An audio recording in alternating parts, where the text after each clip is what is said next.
Как по мне, до сих пор даже первое поколение Премоси это не сильно морально устаревшая машина. Минивенчик, все-таки минивенчик, хорош.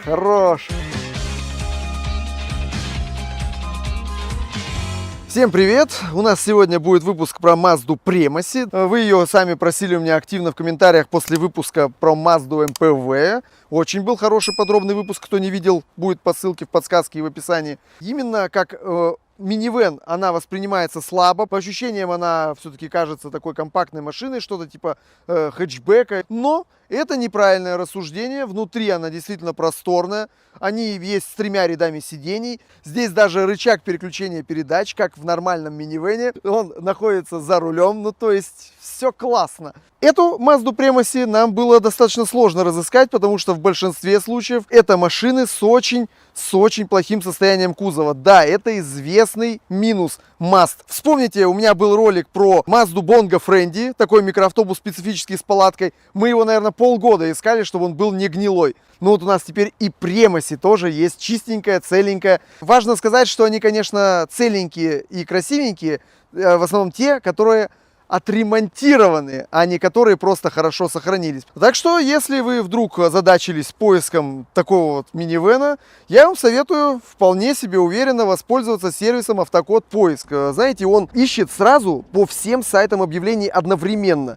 Более того, ты можешь настроить уведомления, чтобы тебе приходило уведомление о том, что появилось нужное тебе объявление. И вот потом проверить автомобиль через сервис автокод.ру. Автокод.ру замечательно проверяет даже праворульные автомобили, у тех, которых номер кузова есть, а нет ВИН-номера. Использовать я рекомендую мобильное приложение. Как по мне, у автокод.ру оно очень удобное. Я вам, как всегда, нашел забавное объявление. Первое, что вот всегда настораживает, это когда в объявлении пишут «срочно». Сразу есть предчувствие какого-то подвоха, согласитесь? А еще всякие неграмотные описания, там типа «касики по кузову», «коробка переключает», ну, такие вот.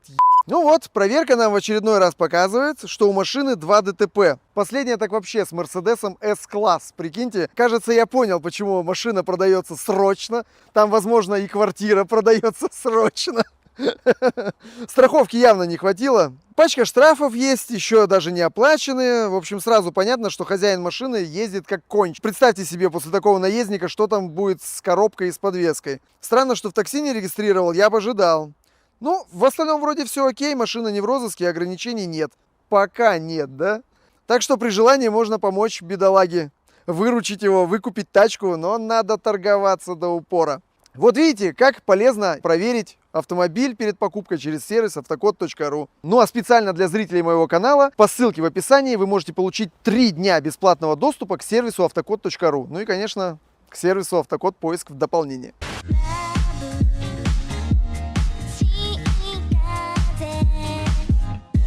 Давай-ка нажмем прям в пол.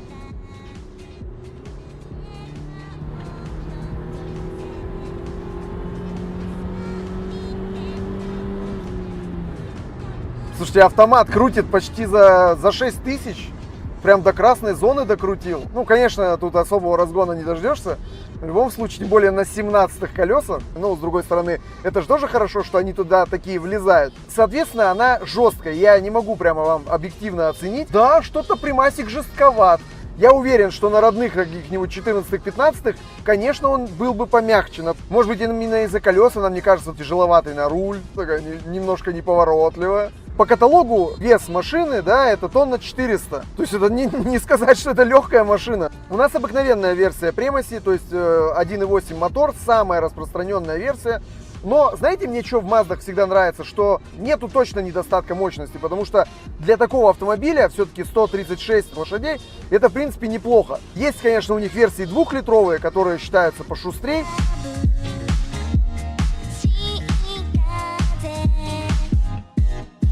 Premacy в первом поколении бывают они рестайлинговые и дорестайлинговые. Важно знать, что они серьезно отличаются по технической части. В дорестайлинге у нас нету разнообразия, по сути, никакого. У нас есть вот такой двигатель FP, 136 лошадиных сил и до свидания. Все. У леворульных в рестайлинге появляется версия с таким же двигателем, только 101 лошадиная сила. Но она зато на механической коробке, то есть, возможно, механическая коробка как-то компенсирует недостаток мощности. В рестайлинге появляются также двухлитровые версии. Так вот, в леворульных там всего лишь 131 лошадиная сила, а у праворульных 2 литра форсированные, 165 лошадей. Но такие типа мощные комплектации только на переднем приводе, а полноприводные все идут с мотором 1.8. И, кстати, полный привод бывает только у правого руля. А этот двигатель вообще, который двухлитровый, считается у Премоси самым таким ненадежным на самом деле. У него, прикиньте, у него как у дизеля ведет головку блока цилиндров. Хотя вообще по всем двигателям Премоси есть вот эта распространенная проблема с зажиганием, но, как вот говорят бывалые, просто меняйте свечки почаще и ничего особенного. Катушечки слабые, но, знаете, это настолько дешевый момент. Вон в автотрейде по 500 рублей эти катушки продают. Ну, то есть не проблема. Еще скажу такой косвенный недостаток, этот бачок, это не родной бачок, потому что родной бачок имеет крышку вот там внутри. То есть, прикиньте, вам нужно долить тормозной жидкости, вам надо жабо снимать. Есть еще дизельные версии. Думаю, что дизельная версия это самая нежелательная версия для покупки, потому что в машине нету ничего такого, для чего нужен именно дизельный двигатель. А иметь проблемы с запуском зимой, да ну его нахрен вообще, эти дизели. В Сибири это не приветствуется. Ну, если вы в каком-нибудь Сочах живете, но вы там, наверное, скорее всего, в Сочах-то на приоре ездите, да?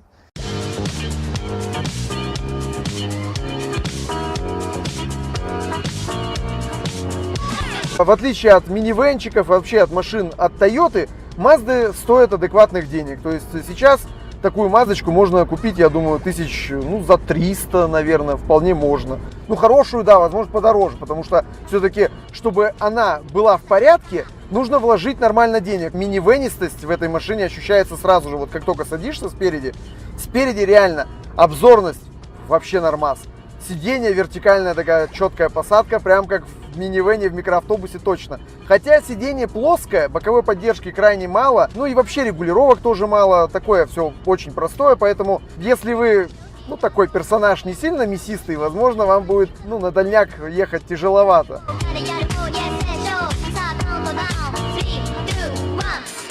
Вы сейчас имеете счастье лицезреть практически максимальную версию такой Премоси. Ну, в плане облицовки, в плане оснащения салона. Обычно все эти Премоси на обычном тряпочном салоне. У нас здесь светлый цвет, велюр. Такой мягкенький, уютный велюр. Но, ребят, это не главное отличие. У большинства подобных Премоси здесь по центру, вот тут вот, просто обыкновенный кармашек, который вот открывается вниз. А у нас здесь, во-первых, одни из самых классных подстаканников, которые я когда-либо видел. Это просто прочнейший такой вот блок подстаканников, куда можно поставить, я не знаю, он выдержит, наверное, если на него даже наступить. Ну а внизу просто поддончик. Ну, то есть еще один такой выдвижной шкафчик. Светлый салон, конечно, это штука марка, спору нет. Ну, как видите, можно же, есть возможность поддерживать его в нормальном состоянии. И даже не обязательно полиэтилен наклеивать какой-нибудь, как на пульт бабушки наклеивают.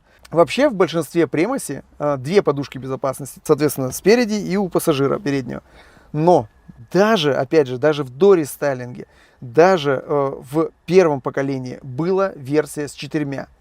Да, есть еще боковые подушки безопасности. И у нас как раз такая. То есть для начала 2000-х годов это офигенно. Давайте пороемся еще по различным бардачкам. То есть у нас здесь есть большая такая дверка под предохранители. Глубоченная полка справа. Вот она. Бардачком, который основной, Премоси может гордиться. Это реально пропастина какая-то туда. Капец, второй багажник, елки-палки, что туда только можно не затолкать. Здесь такая аккуратненькая полочка есть. Ну, пепелка, я много видел в машинах, когда вот эту пепелку выковыривают из этой штучки и делают здесь такой маленький кармашек. Просто, ну, для того, чтобы там что-нибудь складывать. Очень жалко, что нету ничего вот здесь посередине. Ну, то есть, Премоси, как по мне, недостаточно большая, чтобы пешком ходить назад. Ну, чтобы ты типа встал и пешком ушел на задний ряд сидений. Прикольно, конечно, что подлокотники есть на сиденьях, но опять же на пассажирском сиденье его нет. Конечно, существует Премоси и с центральной вот консолью между сиденьями, но один этот момент сразу снижает степень минивенистости, как мне кажется. Спинку переднего сиденья пассажирского можно опустить вот таким образом. У нашего просто здесь столик плоский получается, то есть просто пластиковая часть. Но бывает, что здесь выемки типа подстаканников, а бывает даже прямо раскладывающийся столик для второго ряда сидений.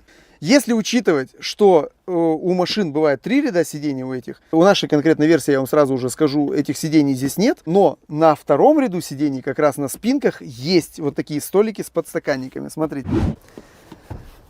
Вот таким образом, соответственно, кладется спинка сиденья второго ряда. Я про это имел в виду. То есть могли быть и на переднем сиденье подобные же выемки. То есть вот можно их обе положить. Блин, дал себе по уху, блин. Фига, она, кстати, подпружинена этом. Жалко, что нет третьего ряда. Вы бы увидели, насколько он там тесный, насколько он там неуклюжий. Но, с другой стороны, его в любом случае редко кто использует, потому что действительно, иначе багажника совсем не остается. Вот даже вот в доказательство того, что здесь бывает третий ряд, он видно, подстаканники есть для третьего ряда. Для людей в пределах 1,80 м второй ряд прям вообще замечательно. Во-первых, все так мягонько, хорошо, уютненько. Сиденье плоское на втором ряду, то есть можно втроем укомпоноваться. Оно, кстати, двигается вперед-назад, то есть... Ну, это понятно, что это придумано для того, чтобы хоть как-то сделать пространство для третьего ряда. Но в любом случае, смотрите, вот я придвигаю его в крайнее положение вперед. Переднее сиденье на крайнем положении назад, а это на крайнем положении вперед. Ну, я сижу. Ну, понятно, 2-метровый персонаж залезет сюда только вот так вот, в позе на шпагате. Но 2-метровых персонажей в общей популяции не так много, чтобы их во внимание принимать. Сами виноваты. Надо быть компактными людьми. Компактные люди для любви, а не для работы. Вот так. Я уже наученный многолетним опытом проверяю, держится, нет? По макушке как хлопнет, блин. Не, ну здесь, кстати, крышка багажника не такая тяжелая. Вот у меня на автобусе крышка багажника, я не знаю, тонну весит, блядь. Самая тяжелая деталь вообще в машине, походу. Для начала, смотрите, прикинем, до второго ряда сидений у нас, ну ладно, давайте вот будем скромнее, все-таки 85 сантиметров.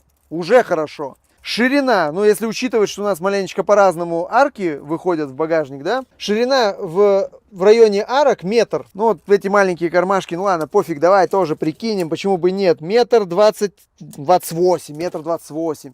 Есть прикуриватель в багажнике, за это лайк. Здесь у нас, видимо, для всяких домкратов и прочего отсек, рычажок.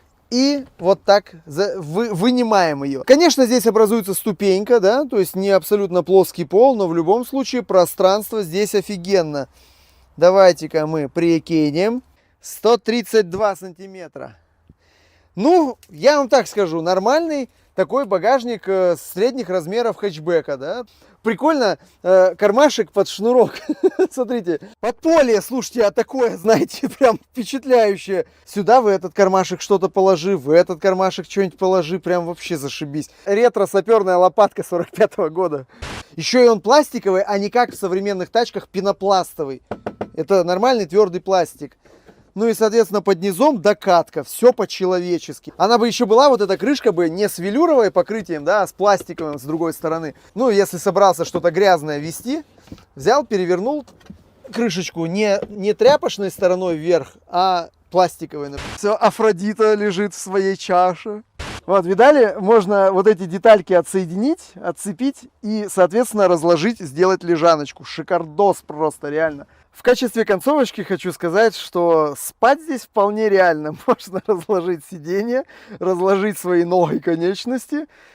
Минивенчик, все-таки минивенчик, хорош. Все пункты для приятной машины, для приятного минивэна здесь присутствуют. Велюрчик уютненько есть, раскладывающиеся всяким разным образом сиденья есть, столики, подстаканники, бардачки, все присутствует. Вполне крепкие, надежные двигатели, на которых можно смело поехать куда-нибудь далеко, не переживая, что он рассыпется там на ходу, что ты там не сможешь найти какого-то экстра качественного бензина. Я думаю, нормально в любой деревне, любым заправишься, доедешь куда надо. Relax, take it easy. Подписывайтесь на канал. На канале еще целая куча видео про различные семейные автомобили. Обязательно проверяйте все ссылки в описании. Я вам все там это всегда кучей складываю. И, конечно же, в будущем еще будет очень много роликов про интересные автомобили. Подписывайтесь на канал, на Telegram, там всюду, куда надо. Все ссылки еще раз скажу в описании. И всем пока.